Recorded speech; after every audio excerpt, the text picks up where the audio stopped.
Hello everyone, কেমন আছেন আপনারা সবাই? Welcome back to another video শুরু করার আগে সবাই লাইক আর শেয়ার করে দিও, আর যারা এখনো চ্যানেলকে সাবস্ক্রাইব করেনি তারা অবশ্যই চ্যানেলকে সাবস্ক্রাইব করে দিও। তো চলো শুরু করে আজকের ভিডিও। লাস্ট এপিসোডে আমরা দেখেছিলাম স্যাম লাউদাউকে অ্যাম্বুলেন্সে করে হসপিটালে পাঠিয়ে দেয়। তারপর স্যাম লাউদাউকে বলছিল, আচ্ছা ঠিক আছে, তুমি এখন এখান থেকে যাও, আর তুমি যখন রিকভার করবে তারপরে আমরা কথা বলবো। আর এইসব কাজ করার কারণে স্যামও অনেকটাই ক্লান্ত হয়ে গেছিল, আর তাই স্যাম বলতেছিল এখন আমাকে বাড়ি যেতে হবে আর আমাকে একটু আরাম করতে হবে। আর তারপরে ও বাসায় চলে যায়। আর যখন ও ঘরের মধ্যে ঘুমিয়েছিল ও বুঝতে পারে যে ওর কম্বলের মধ্যে কিছু নড়তেছে। আর যখনই ও কম্বল উঠিয়ে নিচের দিকে দেখে ও দেখতে পায় ওখানে রুয়োবিং ছিল। আর এটা দেখার পরে স্যাম রুয়োবিংকে নিচে ফেলে দিয়ে ওর উপরে উঠে পড়ে। তারপর স্যাম ওকে জিজ্ঞেস করতেছিল, তুমি কি করার চেষ্টা করতেছো? তখন রুয়োবিং ওকে বলতেছিল, আমি শুধু এখানে তোমাকে রেওয়ার্ড দেওয়ার জন্য এসেছি। তখন স্যাম ওকে বলতেছিল, ও আচ্ছা তাই নাকি, তাহলে আমাকে আমার রেওয়ার্ড দিয়ে দাও। আর এইসব কথা বলতে বলতে ওদের মধ্যে রোম্যান্স শুরু হয়ে যায়। তারপর রুয়োবিং স্যামকে বলতেছিল, আচ্ছা যাই হোক, তুমি আমাকে একটা কথা বলো, আমাদের পরিচয়ের সর্বোচ্চ হলো 8 থেকে 9 দিন হবে। তখন স্যাম ওকে বলতেছিল, হ্যাঁ তুমি একদম ঠিক বলতেছো, আমাদের পরিচয়ের সর্বোচ্চ হলো 8 দিন অথবা 9 দিন হবে। কিন্তু তুমি যদি আমাকে বিশ্বাস করো, আমি তোমার ব্যাপারে সবকিছুই জানি, আর এটা হচ্ছে এমন যে আমি তোমাকে অনেক বছর যাবত জানি। তখন রুয়োবিং একটু হেসে বলতেছিল, তোমার এই কথাটা বলার মানে কি, আর তুমি আমার ব্যাপারে কি কি জানো, আর তুমি কি এর ব্যাপারে আমাকে কোনো এক্সাম্পল দিতে পারবে? তখন স্যাম ওকে বলতেছিল, হ্যাঁ আমি তোমাকে এক্সাম্পল দিতে পারবো। যেমন মনে করো আজকে তুমি আমার সাথে কিছুই করবে না, আর তুমি আজকে এখানে এই জন্য এসেছো যাতে তুমি আমাকে ট্রিক করতে পারো। তখন রুয়োবিং ওকে বলতেছিল, তুমি এই কথাটা একদমই বলতে পারো না, এমন কোনো ব্যাপার নয় যে আমি তোমাকে শুধু এখানে ট্রিক করার জন্য এসেছি। আর স্যাম রুয়োর মুখ থেকে এই কথাটা শোনার পর একটা স্মাইল দেয়, আর তারপর ও রুয়োকে কোনো কথাই বলে না। তারপর রুয়োবিং স্যামকে বলতেছিল, যাই হোক আমি জানি তুমি এই সময় অনেক বিজি আছো, আর তোমার এই অবস্থার কারণে তোমার উপরে আমার অনেক দয়া হচ্ছে। তারপর ও স্যামকে কিস করে বলতেছিল, তোমার মন খারাপ করার কোনো দরকার নেই, এই নাও কিস, আপাতত কয়েকটা কিস দিয়ে কাজ চালিয়ে নাও। আর তারপর রুয়ো স্যামকে হাগ করে। আর তারপরে ও মনে মনেই বলতেছিল, আমি এর সাথে থাকার কারণে আমার অনেক ভালো ফিল হচ্ছে, আর এমনটা মনে হচ্ছে যে আমি একে অনেক ভালোবাসি। তারপর রুয়ো স্যামকে বলতেছিল, আজকে রাতে রুয়ো তাই তোমার সাথে দেখা করার জন্য আসতেছে। তখন স্যাম ওকে বলতেছিল, আমার মনে হয় ও ওল্ড টাউয়ের ব্যাপারে কথা বলার জন্য এখানে আসবে। ও মনে করতেছে যে ওল্ড টাউ পালিয়ে যাওয়ার কারণে আমি ওর উপরে মন খারাপ করে আসছি, তো এমন কোনো ব্যাপার নয়, আর আমি ওর উপরে একদমই মন খারাপ করিনি। তখন রুয়োবিং স্যামকে বলতেছিল, তুমি ওকে এইভাবে মাফ করতে পারো না, তোমাকে ওকে একটু শাসন করতে হবে, আর ওকে একটু বুঝাতে হবে। ও এখনো কোনো ছোট বাচ্চা নয় যে ও ভুল করতেই থাকবে আর তুমি ওকে বারবার মাফ করতে থাকবে। ওর জানা উচিত যে ও একটা ভুল করেছে, আর এই জিনিসটা তুমি ওকে বুঝাবে। আর তখনই দরজায় বেল বাজে। তখন রুয়োবিং বিছানা থেকে উঠতে উঠতেই বলতেছিল, আমার মনে হয় বাইরে গার্ড চলে এসেছে, আমি ওদেরকে বলেছিলাম যে কিছু খাবার নিয়ে আসার জন্য, কারণ আজকে এখানে আমার ভাই আসবে, আর আমার ভাইকে তো একটু ভালো মন্দ রান্না করে খাওয়াতে হবে, তাই না? আর তারপর রুয়োবিং দরজায় গিয়ে ওই সব গ্রোসারিজ নিয়ে নেয়। তারপর দরজায় থাকা লোককে বলতেছিল, আচ্ছা ঠিক আছে, এখন তুমি যেতে পারো। আর জিনিসপত্র নেওয়ার পর রুয়ো স্যামকে জিজ্ঞেস করতেছিল, মিস্টার স্যাম আমাকে কি বলবেন যে কিচেন কোন দিকে? তখন স্যাম সাইডে ইশারা করে বলতেছিল, কিচেন ওই দিকে। আর রুয়োবিং, তুমি কি আমাকে একটা কথা বলবে, আজকে রাতে কি ডিনার তুমি বানাবে? তখন রুয়োবিং ওকে বলতেছিল, হ্যাঁ আজকে আমি ডিনার বানাবো, আর আজকে আমি তোমাকে দেখাবো আমার রান্না করার স্কিল কেমন। আমি যখন বাইরে ছিলাম তখন আমার নিজের খাবার আমি নিজেই বানাইতাম, আর আমি ইস্টার্ন এবং ওয়েস্টার্ন দুই ধরনের খাবার বানাতে পারি। তখন স্যাম ওকে বলতেছিল, তুমি একটা সত্যি কথা বলবে, তুমি কি জানো যে কিভাবে রান্না করতে হয়? তখন রুয়ো ওকে বলতেছিল, হ্যাঁ আমি কয়েক বছর আগে নিজের রান্না তো নিজেই করতাম, আর আমি অনেক বছর যাবত তো রান্না করিনি, কিন্তু তবুও আমার কিছু স্কিল আছে এখনো। তারপর একটা মাছ হাতে নেওয়ার পর রুয়ো বলতেছিল, হ্যাঁ আমি মানতেছি যে আমি কিং এর থেকে ভালো রান্না করতে পারবো না, কিন্তু তুমি একটা জিনিস হয়তো বা জানো না, আমি যে কোনো ছেলের থেকে অনেক ভালো রান্না করতে পারবো। আর তুমি কি জানো যে কিভাবে রান্না করতে হয় ডিয়ার স্যাম? তখনই রুয়োর হাত থেকে ওই মাছটা নিচে পড়ে যায়। আর এটা দেখার পর স্যাম একেবারেই অবাক হয়ে যায়। তখন রুয়ো ওই মাছটা তুলতে তুলতেই বলতেছিল, আর কোনো সমস্যা নেই, সবকিছু ঠিক আছে। আর এটা দেখার পরে স্যাম রুয়োকে বলতেছিল, তুমি এক কাজ করো, তুমি গিয়ে কাপড় পরে নাও, আর ততক্ষণে আমি এই জায়গাটা পরিষ্কার করে দিচ্ছি। আর রুয়ো রুমে যাওয়ার পর গোসল করতে করতেই ভাবতেছিল, আজকে রুয়ো তো এখানে আসতেছে, আর তাই আমি আমার নিজের হাতে রান্না করতে চেয়েছিলাম, আর আমরা সবাই একসাথে খাবার খেতে চেয়েছিলাম একটা ফ্যামিলির মতো। আমার তো মাত্র একটা ভাই, তো আমি একদমই চাই না যে স্যাম ওকে ডিসলাইক করুক, আর আজকে যা কিছু হয়েছিল তার জন্য স্যাম ওর উপরে মন খারাপ করে থাকুক। তারপর রুয়ো বাইরে আসতে আসতেই বলতেছিল, এটা তো ওই ফিশটার দোষ ছিল যার কারণে ও আমার হাত থেকে পড়ে গেছে। তারপর রুয়োবিং ওর ফোনটা নিয়ে বলতেছিল, আমাকে খুব তাড়াতাড়ি একটা শেফকে কল করতে হবে যাতে ও এখানে এসে রান্না করতে পারে, আমার কাছে একদমই বেশি সময় নেই। কিন্তু তখনই ও অনুভব করতে পারে কিচেনের মধ্যে কিছু না কিছু তো রান্না করা হচ্ছে, আর তারপরেও ভাবতেছিল কিচেনে আবার কে আছে। কিন্তু যখনই রুয়ো কিচেনের মধ্যে যায়, ও কিচেনের দৃশ্য দেখার পর একেবারেই অবাক হয়ে যায়, কারণ ওইখানে অনেকগুলো খাবার রান্না করে রাখা ছিল, আর যেই মাছটা রুয়ো নিয়ে এসেছিল ওই মাছটাও রান্না করা হয়েছিল, আর এই সব কিছুই স্যাম নিজের হাতেই বানিয়েছিল। তারপর রুয়ো যখন স্যামের দিকে দেখে, স্যাম একটু হেসে বলতেছিল, তুমি এত মনোযোগ দিয়ে কি দেখতেছো? আর অন্যদিকে তো রুয়ো ভেতর থেকেই অবাক হয়ে গেছে, আর ও মনে মনে বলতেছিল, এ তো অনেক ভালো করেই জানে যে কিভাবে রান্না করতে হয়। আর তারপরে রুয়ো বলতেছিল, আমি তো অনেক বড় একটা বোকা, আমি তো এই জিনিসটা ভুলে গেছিলাম যে এই সব জিনিসের ব্যাপারে অনেক ভালোভাবেই জানে, তাহলে আবার এই রান্না করার ব্যাপারে কেন ভালোভাবে জানবে না? তারপর রুয়ো ওর ফোনটা বের করে ছবি তুলতে তুলতেই বলতেছিল, আজকে স্যাম আমার জন্য রান্না করতেছে, তাহলে এর তো একটা ফটো নেওয়াই উচিত, এটা অনেক ভালো একটা মেমোরি হয়ে থাকবে। আর তারপরে রুয়ো বলতেছিল, স্যাম তুমি কি কোনোদিন কিং এর জন্য রান্না করেছিলে? তখন স্যাম ওকে বলতেছিল, তুমি যদি এটা কাউন্ট করো যে আমার ঘরে কেউ ছিল আর আমি তার জন্য খাবার বানিয়েছি, তাহলে ওটা হবে 0। আর আমার ঘরে যখন কেউ ছিল না তখন আমি আমার নিজের খাবার নিজেই বানিয়েছি, আর আজকে প্রথমবার শুধু আমি তোমার জন্য খাবার বানিয়েছি। আর এই কথাটা শোনার পরে রুয়োবিং অনেক খুশি হয়ে যায়, আর এগিয়ে গিয়ে স্যামের গালে একটা কিস করে। তারপর স্যাম রুয়োকে বলতেছিল, হ্যাঁ অনেক হয়েছে, এখন আমাকে ছাড়ো, আমাকে আরো অনেক কিছু রান্না করতে হবে, আর আমার কাছে একদম সময় বাকি নেই। আর তুমি তো জানো রোতেও কিছুক্ষণের মধ্যে এখানে চলে আসবে। তো ওর এখানে আসার আগে আমাদেরকে সব খাবার রেডি করতে হবে। আর কিছুক্ষণ পর এখানে রোতাই চলে আসে। রোতাই ওইখানে আসার পর দেখতে পাই টেবিলের মধ্যে অনেক ধরনের খাবার রান্না করা ছিল, আর ওই খাবারগুলো স্যাম বানিয়েছিল। আর এইসব বলতে বলতে রোতাইকে বলতেছিল তোমাকে এখানে থাকা সব খাবারই শেষ করতে হবে, কারণ এই সব খাবার বানিয়েছে তোমার ব্রাদার ইন ল, তাও আবার শুধুমাত্র তোমার জন্য। তখন খাবার খেতে খেতে রোতাই বলতেছিল ব্রাদার ইন ল আপনি তো পুরো টেবিল ভর্তি করে খাবার রান্না করেছেন, আর আমি তো এই জিনিসটার ব্যাপারে কখনো ভাবতেই পারিনি। আর খাবার খাওয়ার পরে রোতাই বলতেছিল ব্রাদার ইন ল এই খাবারটা অনেক ডেলিশিয়াস, আর আমি আজ পর্যন্ত এই ধরনের খাবার কখনো খাইনি। তখন রোতাইকে ইশারা করে বলতেছিল আরে তুমি কি সব ফালতু কথা বলতেছো, এখন তুমি এখানে যেই কথাটা বলার জন্য এসেছো ওই কথাটাই বলো। তখন স্যাম রোকে বলতেছিল আরে তুমি এখানে বসে বসে কি করতেছো, খাবার তো ঠান্ডা হয়ে যাচ্ছে, তাড়াতাড়ি খেয়ে নাও। তারপর যখনই খাবারটা খায় ওই খাবারগুলো ওকেও অনেক ভালো লাগে। আর তারপরে বলতেছিল এই ধরনের খাবার শুধুমাত্র বড় কোনো শেপেই বানাতে পারে। তারপরে ও স্যামের দিকে দেখার পর মনে মনে বলতেছিল আমার বয়ফ্রেন্ডের স্কিল আছে বলতে হবে, আর এই ধরনের আরেকটা ছেলে পাওয়া একদম অসম্ভব। তখন স্যাম রোতাইকে বলতেছিল ভালো করে খাও, তোমাকে সব খাবার কিন্তু শেষ করতে হবে, আর তোমার যখনই ইচ্ছা হোক না কেন তুমি তখনই এখানে চলে আসবে, ঠিক আছে? আর ওর তবে ম্যাটারটা নিয়ে যা কিছু হয়েছে আমি ওই সবকিছুই ভুলে গেছি, আর তুমিও ওটা ভুলে যাও। আর এই জিনিসটা কখনোই ভাববে না যে আমি ওর কারণে তোমাকে দোষারোপ করবো। আর এটা শোনার পর রোতাই অনেক খুশি হয়ে যায়, আর ওইখানেই অনেক মজা করে খাবার খাচ্ছিল। আর স্যামের হাতে রান্না এতটাই ভালো হয়েছে যে ও খাবার খেতে খেতে চোখে পানি চলে এসেছে ওর। আর খাবার খাওয়ার পরে যখন রোতাই ওইখান থেকে চলে যায় তখন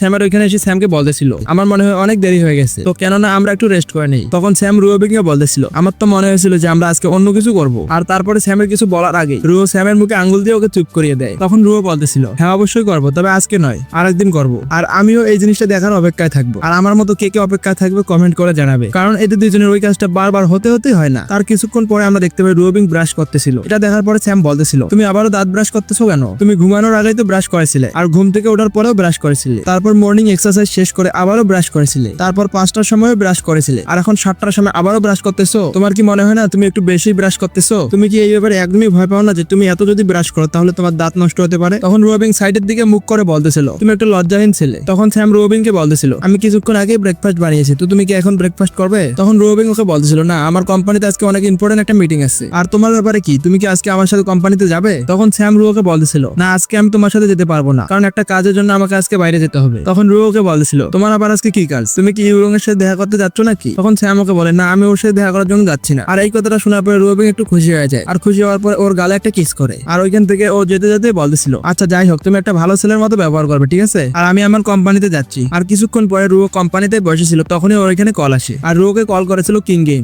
রুওকে কল করে বলতেছিল মিসলি আপনি কি জানেন যে স্যাম কোথায় গেছে? তখন রুও বলতেছিল কি তুমি জানো না স্যাম কোথায় গেছে? তখন বলতেছিল না আমি একদমই জানি না, কিন্তু ও ডং এর মধ্যে তো একদমই নাই। আর তাছাড়া ও আমাকে এই ব্যাপারে কিছুই বলেনি যে ও কোথায় যাচ্ছে। আমি ওকে জিজ্ঞাসা করেছিলাম কিন্তু তবুও ও আমাকে এই ব্যাপারে কিছুই বলেনি। তো আপনি যদি এই ব্যাপারে কিছু জানেন প্লিজ আমাকে বলেন। তখন রুবিং ওকে বলতেছিল আরে তোমাকে এই ব্যাপারে টেনশন করা লাগবে না, তুমি একটু শান্ত হও, আমি এখনই ওর সাথে কথা বলে দেখতেছি, আর তারপরে আমি তোমাকে বলবো যে ও কোথায় আছে। তারপর রুবিং স্যামকে কল করে, আর তারপরে ও স্যামকে জিজ্ঞেস করতেছিল তুমি এখন কোথায় আছো? তখন স্যাম ওকে বলতেছিল আমি কাজের জন্য বাইরে চলে এসেছি। তখন রুওকে জিজ্ঞেস করে তুমি কি কাজ করার জন্য বাইরে গেছো? আর স্যাম যখন রুওর সাথে কথা বলতেছিল তখনই রুও স্যামের ওইখান থেকে একটা মেয়ের আওয়াজ শুনতে পায়। আর এটা শোনার সাথে সাথে রুও একটু চিন্তায় পড়ে যায়। তারপর রুও স্যামকে জিজ্ঞেস করতেছিল তোমার পিছনে কোন মেয়ে আছে, আর তুমি কি জানো যে কিং যদি এই ব্যাপারে জানতে পারে তাহলে ও কি করবে? তখন স্যাম ওকে বলতেছিল তুমি যদি ইনকে এই ব্যাপারে বলতেও চাও তাহলেও কোনো সমস্যা নাই, আমি কি ওকে ভয় পাই নাকি? তখন রুও ওকে বলতেছিল অলরাইট মাই ডিয়ার স্যাম, তুমি তোমার কাজ করো, আমি আর তোমাকে একদমই বিরক্ত করবো না। তখন স্যাম ওকে বলতেছিল হ্যাঁ এটা একদম ঠিক আছে, তুমি তোমার কাজ করো আর আমি আমার কাজ করতেছি। আর যাই হোক আমি এখন কল কেটে দিচ্ছি, ঠিক আছে? আর স্যাম যে জায়গায় গেছিল ওইখানে একটা লোক বসেছিল,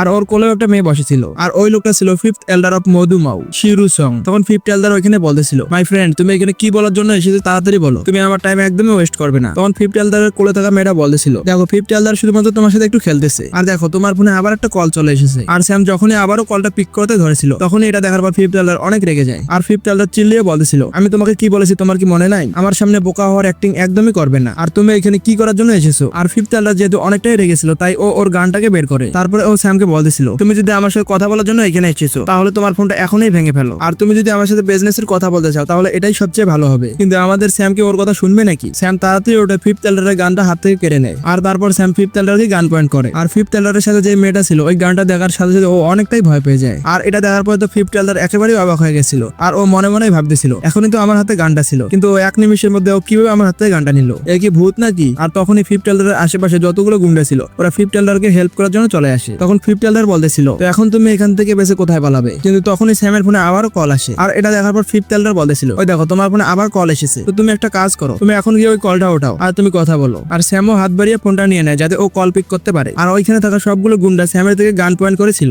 যাতে ও এমন কোনো ব্যবহার না করে যাতে ওদের থেকে গান চালাতে হয়। আর যখনই স্যাম কলটা উঠায় আমরা জানতে পারি স্যামকে কল করেছিল ইউরং। তখন ইউরং ওকে বলতেছিল, তুমি আমাকে একটা কথা বলো, তুমি এখন কোন মেয়ের সাথে আসো, কারণ তোমার ফোন রিসিভ করতে এত দেরি হলো কেন? তখন স্যাম ওকে বলতেছিল, আমি এখানে বিজনেসের জন্য এসেছি আর আমি ওই কাজটাই করতেছি। তখন ইউরং স্যামকে বলতেছিল, দেখছো তুমি কতটা হার্ডলেস, তুমি তো আমাকে একবারও মনে করোনি, তুমি আমাকে একটা কল পর্যন্ত করলে না। তখন স্যাম ইউরংকে বলতেছিল, তো তুমি এত আর্জেন্টলি আমাকে কল করলে কেন, তুমি কি আমাকে মিস করতেছো নাকি? তখন ইউরং বলতেছিল, হ্যাঁ তুমি একদম ঠিক ভাবতেছো, আমি তোমাকে অনেক মিস করতেছি আর আমার মনে হয় না যে আমি বেশিক্ষণ তোমার থেকে দূরে থাকতে পারবো। আর কালকে সারা রাতে আমি তোমাকে নিয়ে স্বপ্ন দেখেছি, আর তাই সকালে ওঠার পরে আমি তোমাকে ফোন করলাম যে যদি তুমি ফ্রি আছো তাহলে আমরা আজকে লাঞ্চ করতে পারি, আর নাকি তুমি রুবিং এর সাথে আসো আর তাই আমার সাথে আসতে চাচ্ছ না। তখন স্যাম ওকে বলেছিল, আপাতত আমি সিটির বাইরে আছি আর আমি 2 দিনের মধ্যে ডঙ্গায় চলে আসবো। তখন ইউরং বলেছিল, কি তুমি শহরের বাইরে চলে গেছো? তা আচ্ছা ঠিক আছে, তুমি তোমার কাজ শেষ করো, তারপরে আমরা কথা বলবো। তখন স্যাম বলছিল, আচ্ছা ঠিক আছে, আমি আজকে রাতে তোমাকে কল করবো। আর এটা বলেই ও ফোন কেটে দেয়। আর যখনই স্যামের কথা শেষ হয়েছিল তখনই পেছন থেকে একটা লোক স্যামকে অ্যাটাক করার জন্য এগিয়ে আসে। আর ওই লোকটা মনে মনে ভাবতেছিল যে এটা অনেক ভালো একটা সুযোগ, এই সময় ওর উপর অ্যাটাক করলে ও একদমই ডজ করতে পারবে না। কিন্তু যখনই স্যাম বুঝতে পারে যে ওকে পেছন থেকে অ্যাটাক করার জন্য কেউ আসতেছে, স্যাম পিছনে ঘুরে ওই লোকটাকে শুট করে দেয়। আর তারপরে আমরা দেখতে পাই স্যামের নিশানা ছিল ওর হাতে থাকা নাইফটা। আর যখনই নাইফটাতে গুলি লাগে তখনই নাইফটা গিয়ে পেছনে পড়ে। আর এটা দেখার পরে ওই লোকটা একেবারেই অবাক হয়ে যায়। ও ভাবতেছিল যে ওকে মনে হয় গুলি লেগে গেছে। আর ও ভাবতেছিল, আমি কি মারা গেছি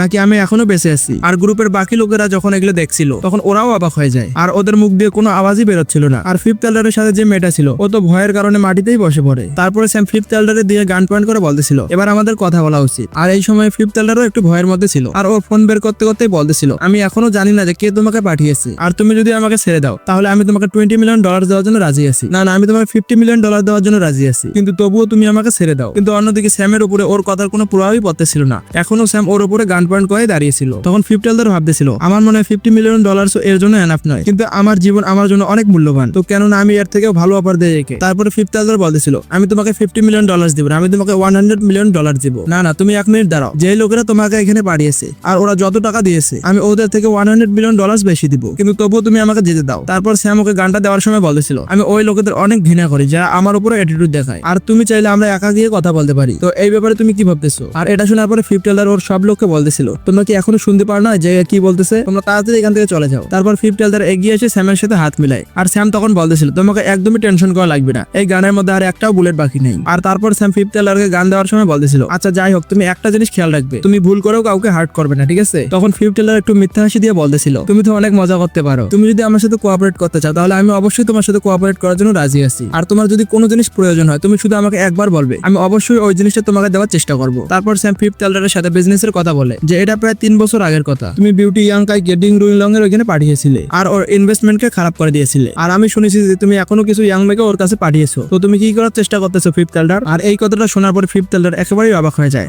আর ও মনে মনে ভাবতেছিল, আমি তো এই ট্রিকটা ডিং রুইলং এর উপরে অ্যাপ্লাই করেছিলাম, এটা কি ডিং রুইলং ধরতে পেরেছে নাকি? আর ডিং রুইলং কে একে পাঠিয়েছে নাকি? আর স্যাম কি ডিং রুইলং এর লোক নাকি? আর যদি এমনটাই হয় তাহলে তো আমি একদমই এখানে বাঁচতে পারবো না। তখন স্যাম ফিফথ এল্ডারকে বলতেছিল, আপনি তো জানেন যে আপনি এই কাজটাতে পুরো 20 বছর দিয়েছেন, আর তোমার কাছে যে এক্সপিরিয়েন্স আছে, তুমি যদি এক্সপিরিয়েন্স ইউজ করো তাহলে তুমি প্রতি মাসে $30 মিলিয়ন কামাইতে পারবে। আর তাছাড়াও মোডো ডিনসেং এন্টারটেনমেন্ট, ম্যাগনেট KTV, মুডু golden art, model acting company, মোডু গোল্ড উড ফিল্মিং কোম্পানি, আর তোমার কাছে এই ধরনের আরো অনেকগুলো প্রপার্টি আছে। আর এই সবগুলো মিলিয়ে তোমার নেট ওয়ার্থ $30 বিলিয়নেরও বেশি। আর এই কথাটা শোনার পরে ফিফথ এল্ডার মনে মনে ভাবতেছিল, যতদূর আমার মনে হচ্ছে একে ডিং রুইলং একদমই পাঠায়নি, এ আমার ব্যাপারে সবকিছু ইনভেস্টিগেশন করে তারপর এখানে এসেছে, তো এ কি আমার কাছে $100 মিলিয়ন চায় না? এটা কি ওর জন্য একদমই যথেষ্ট নয়? তখন সে আমাকে বলতেছিল, তোমাকে ভয় পাওয়ার কোনো দরকার নাই ফিফথ এল্ডার মাউ, আমি জানি যে তুমি আগের বার লিদিউংকে ট্রিক করার জন্য মুদো ফ্যামিলি থেকে কিছু টাকা নিয়েছিলে। তখন এটা শোনার পরে ফিফথ এল্ডার মাউ ভাবতেছিল, আরে এটাও তো জানে, এটা জানলো কিভাবে? আর ও কথার মাঝে এই কথাটা আনলো কেন? তখন সে আমাকে বলতেছিল, যদিও তারা মুডুর বিগ ফ্যামিলিগুলোর মধ্যে শীর্ষস্থান পায়নি, কিন্তু স্থায়ী হয়ে ওদের মধ্যে থাকা ভালো সম্পর্কের কারণে ওরা এই কাজটা করতে আর বেশি দূরে ছিল না। আর যেহেতু তুমি মুডুতে কাজ করতেছো